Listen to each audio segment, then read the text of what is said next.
শুভ সকাল আমার প্রিয় বন্ধুরা, কেমন আছো তোমরা? সবাই ভালো আছো, সুস্থ আছো, আমরাও ভালো আছি। আর আমার চ্যানেলে সবাইকে স্বাগত আর অনেক অনেক ভালোবাসা জানিয়ে ব্লগটা শুরু করছি। তো দেখতে পাচ্ছ বন্ধুরা, সকালেই শুরু করেছি। রোজ দিন তো সকালবেলায় শুরু করি, আর আজকে কিন্তু প্রচুর কাজ আছে, মানে সকাল থেকে একদম দুপুর পর্যন্ত জোর কদমে কাজ চলবে। তো এই যে দেখো, একদম সকালবেলা বাসি উঠোন থেকে শুরু করেছি ব্লগটা। আর দেখো সকালবেলায় কী রৌদ্র, তার আগেই উঠোন ঝাড় দেওয়ার আগেই কিন্তু জামা কাপড় চলে আসছে উঠোনে রোদ্রে। মানে এই জামা কাপড়গুলো একটু একটু ভেজা ছিল, আগের দিন অনেকটাই লেটে স্নান হয়েছিল, তো সেই জন্য এগুলোকে নাড়া হলো। আর এদিকটাতে রোদ চলে আসবে, তো জন্য দিয়ে দেওয়া হচ্ছে। আর উঠোনটাকেও আমি ঝাড়ু দিয়ে নিয়েছি, নিয়ে তারপরে পুকুন আমাদের খাবার দাবার বানিয়েছি, ওগুলো আর কোনো কিছু শেয়ার করিনি। তো আজকে নিয়েছি ডিম অমলেট আর মুড়ি, আর রুটি ফুটি এগুলো বানাইনি, কারণ পুকুনের জন্য আজকে মুড়ির গুঁড়ো দেবো, আর আমরা হচ্ছে মুড়ি খাবো, মানে ও গুঁড়ো খাবে, আমরা গোটা খাবো, এই হচ্ছে ব্যাপার। আর এই হচ্ছে তফাৎটা। আর দেখো একটু একটু করে কাজটা আমি কমপ্লিট করে নিচ্ছি, কেন কত এইভাবে কাজগুলো করলে না একদমই সহজ হয়ে যায়, কোনো রকম সমস্যা হয় না, দেরি হয় না, নোংরাও কম হবে, মানে সব দিক থেকে আর কি নোংরা টোংরা সবই কম হবে, ঝামেলাটা কম পড়বে। আর দেখতে পাচ্ছি আমি দৌড়ে গেলাম পুপুনে গেছে। পুপুন আমার কী যেন জানি না, দেখলেই হলো যে আমি স্ট্যান্ডে মোবাইল দিয়েছি, তো তখনই ওর লাগবে মোবাইলটা, এরকম নাড়ানাড়ি করতে থাকবে। এই হচ্ছে আমার ছেলের দুষ্টুমি। আবার দেখো শুরু করলে, আমি কোনো রকম এডিটিং করিনি, কারণ এইগুলো করিনি, কারণ আমি দেখালাম তোমাদেরকে। দেখো উপরে পরিস্থিতিটা, ও কী করে আমার সাথে ব্যবহারগুলো, তাই আমি বলছি যখন দেখবে না তখনই শুরু করে দিবে। তো আর এই যে দেখো যে বিছানাও কিন্তু তুলে নিচ্ছে, আর একটু উপরে পাপা তুলেছিল, তো তা ওর বিছানা তোলা তো আমার হবে না, পোষাবে না, তো আমি আর একটু নিজেও তুলে নিলাম, আর একটু ঝাড়াঝাড়ি করলাম, একটু জ্বালানোর রডগুলো শিকগুলো তো কেন বলো, একটু নোংরা হয়ে থাকে। আর এই সাইডটাতেও দেখছি একটু নোংরা, আর দিয়ে ফ্যানটাও চলছে, খুব ভয়ই লাগছে যে কী হয় এরকম একটা আতঙ্ক নিয়ে কাজ করাটা একদমই মোটেই ভালো লাগে না। আর একটু ঝাড় দিয়ে দিলাম, ভালো করে একটু একটু পড়লো ঝুলগুলো। কদিন থেকে বেশ ঝুলগুলো পরিষ্কারই করা হচ্ছে না, এদিক সেদিক করে এটা ওটা করে চলে যাচ্ছে, মানে কাজের দিকে মনই বসছে না, খালি জানি না কেন খালি এদিক ওদিক মোবাইল টেপা, এটা করা সেটা করা, এইভাবেই চলছে আর কি দিনগুলো। তো এগুলোকে বদ অভ্যেসগুলোকে ত্যাগ করতে হবে, কারণ বদ অভ্যেস থাকলে কিন্তু সংসারে মন বসবে না একদমই। মানে মোবাইল টেপা, এটা করা সেটা করা, এগুলোই চলছে বলতে পারো আর কি। তো এখন থেকে একটু মন দিই নাকি বলো কাজটাতে, তাহলে একটু হবে। কাজ তো অবশ্যই করছি, কিন্তু পুনে দুষ্টুমির জন্য আমি আরও পেরে উঠি না, এই হচ্ছে ব্যাপারটা। দেখতে পাচ্ছ তো, খাটটাও দেখলাম একটু একটু ধুলোবালি পড়ে আছে, তো ওই জন্য একটু মুছেও দিচ্ছি খাটগুলো। এইভাবে কাজগুলো করলেই কাজগুলো একদমই সহজ হয়ে যায়, কারণ এটা যদি আমি আরেক সময় আসি, তো আমার সময় আরেকটা এক্সট্রা করে নিতে হবে। তো এর মধ্যে হয়ে গেল কাজটা, দেখো পরিষ্কারও হয়ে গেল, বিছানা ওঠানো হয়ে গেল, খাট মোছাও হয়ে গেল। তো এখন এই দিকটাতে একটু মুছে দিচ্ছি, কারণ অনেক দিন থেকে মোছা হচ্ছে না। এই কাজগুলো সব বড়মশাইয়ের ছিল, আমার কিন্তু ছিল না একদমই। তো এখন করছে না, পুপুনকে দেখছে, তো ওর জন্য আমি করছি। আর আগে ধরো পুপুন যখন হয়নি, তখন অন্যান্য কাজগুলো আমি করতাম, ওইগুলো মোছা কাচা ঝাড়া করছে, বেশ সুন্দর একদম ঝকঝকে চকচকে করে রেখে দিত। তা এদিকে র্যাকটাকেও একটু ঝাড়ছি আমি আর কি, একটু পরিষ্কার করছি। তো আমি ভাবছি ও একটু পুপুন গেছে ঘুরতে রাস্তা, কারণ একটু দেরিতে খাবে, আজকে একটু সকালবেলায় উঠেছে, তো বললাম এই চান্সে এই কাজটাকে করে নিই, তাহলে একটু ভালো হবে আর কি। এই হচ্ছে ব্যাপারটা, আর কোনো কিছু কিন্তু নয়।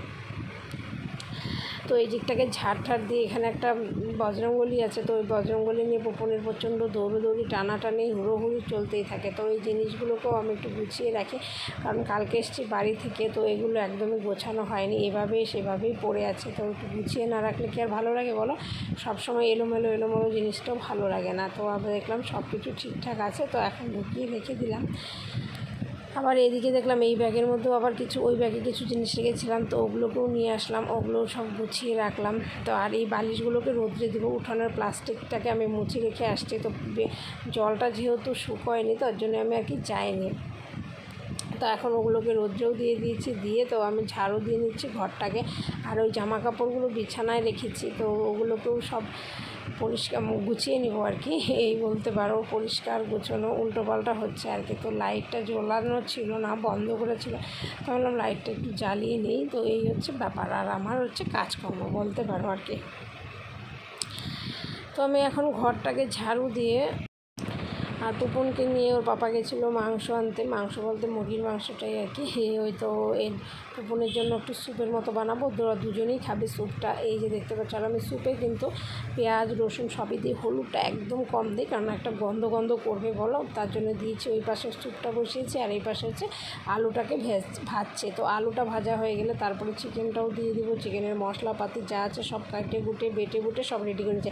ও সরি, বাটাবাটি তো আমাদের আবার হয় না, সেটা জানো তোমরা। যদি জিরার গুঁড়োটা বাটা থাকে তবেই দিয়ে, না থাকলে নেই, আমি গুঁড়োটাই দিয়ে দিই। তবে হ্যাঁ, ভালোই হয়, একদম মন্দ হয় না বলতে পারো। তো আমি চিকেনে যে গরম জলটা দিয়েছিলাম সেটাকেও ফেলে দিয়েছি, ফেলে দিয়ে যা আছে লবণ হলুদ সব দিয়ে দিব একদম।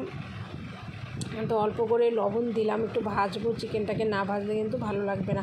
অনেকেই আছে ভাজে, অনেকেই ভাজে না, অনেকেই গরম জল দেয়, অনেকে যার যেরকম মন চাবে সেরকমই করবে। হ্যাঁ, তো আমার মনটা চাই এরকম, তো আমি এরকম করেই করি আর কি। তো আমি একটু গরম জল দিয়ে নিই, কারণ কি একটা গন্ধ থাকে, একটা উগ্র, ওই গন্ধটা একদমই সহ্য হয় না, জানি না কেন। তো তার জন্যই কিন্তু দিয়ে দিই। তো আর এইদিকে দেখো ফোড়ন সব দিয়ে একদম যা আছে সব মানে পেঁয়াজ রসুন কাঁচা লঙ্কা সব দিয়ে দিচ্ছি। আর কাঁচা লঙ্কা তো বাটাই, জানো, কাটাকাটি নেই, এত মশলা খাওয়াও যাবে না, ওর পক্ষে খুবই খারাপ। তার জন্য কেটেই দিচ্ছে, খুব যে ঝাল হবে তাও নয়। তো স্যুপের মধ্যে আর একটু জল দিয়ে দিলাম, দেখলাম একটু কম পড়েছে। আইডিয়াটা একদমই হয় না আর কি বলতে পারো, মানে কী থেকে কী হয় ঠিক জানি না। তো ঠিকঠাক আইডিয়া হলে সে ঠিক হয় না বলো। তো হয়ে গেছে আর কি। তো আর এইদিকে আরও কিছু মশলাপাতি আছে, মশলা বলতে আরও কিছু ইসে আছে। তো এদিকে তো আমার হয়েই আসছে কাজগুলো। তো এখন সব কিছু করে নেব। মশলাটা এই যে আমি ভিজিয়ে রাখলাম, লঙ্কার গুঁড়ো বলছি, দেখো তো জিরের গুঁড়ো আর হচ্ছে হলুদ, এটা ভিজিয়ে রেখেছি। তো ভিজিয়ে রেখে পরে দিয়ে দিব। আর এদিকে দেখো যে চিকেনটা, আর আজকে চিকেন কিন্তু হচ্ছে পেঁপে দিয়ে আলু দিয়ে চিকেন, মানে পেঁপে দিয়ে খাবে আর কি বড় মশার জন্য। পেঁপে গাছ থেকে পারলাম গাছে, যেহেতু পেঁপে আছে। আর এই যে অল্প চিকেন, খুব বেশি নয়, ও একাই খাবে, আর কে খাবে বলো, আর কেউ খায় না, সবাই চিকেনটা বেশি একটা পছন্দ করে না, ওর কাছে খুব ভালো লাগে তো খাবে। আর এদিকে যে স্যুপটা হচ্ছে, তো স্যুপটা পুপুন খাবে আর অর্ধেকটা পুপুনের পাপা খাবে। আর দেখো কড়াইটা এত গরম হয়েছিল, পেঁপেও দিয়েছি স্যুপের মধ্যে। বলতে পারো যে এটা আবার কী ধরনের স্যুপ। হ্যাঁ, আমি এর স্যুপ বলতে কি বলো, একদম তেল ঝাল মশলা নুন হলুদ সব কিছু কম দিয়ে একটা তরকারি বলতে পারো আর কি। ওটাকে স্যুপও বলা যায় না কি বলা যায় আমি ঠিক জানি না। আর এই যে দেখো আমার চিকেন রান্না কমপ্লিট তো হয়ে গেছে আর কি। তো এখন যা আছে সব ধুয়ে মুছে গুছিয়ে পরিষ্কার। আর আমার রান্নার কাজটা একদম স্নানের আগে না সারলে কেন জানি না ভালোই লাগে না আর কি।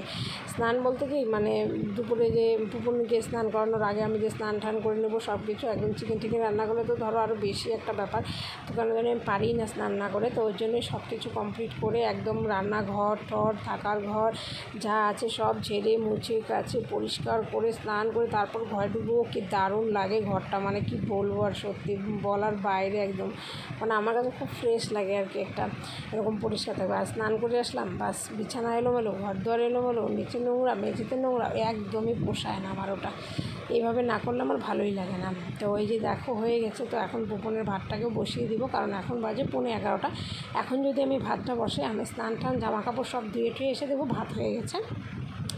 12:30টার দিকে ওকে বসে যাব খাওয়াতে আর কি। এরকম করি আমি করি প্রত্যেকটা দিনই কাজগুলো। তো এই যে দেখো শর্ট বানাবো বলে রেডি হয়েছি। তো বন্ধুরা, আজকের ব্লগটা এতটুকুই। সবাই ভালো থেকো, সুস্থ থেকো। আর আমার ভিডিওটা ভালো লাগলে অবশ্যই লাইক কমেন্ট আর একটা সাবস্ক্রাইব করে দিই। আর এই যে দেখো আঙুলটা দেখাচ্ছি, এই আঙুলটাতে আমি চাপা খেয়েছিলাম, সেই একটা ব্যথা লাগলো, মানে বাড়িতে ঢুকতে না ঢুকতে একটা বিপদ ঘটে যাচ্ছিলো আর কি বলতে পারো। তো যাই হোক, অনেকটা রক্ষা পেয়ে গেলাম, অনেকটা ব্যথা পেয়েছি। আজকের ব্লগটা এই পর্যন্ত।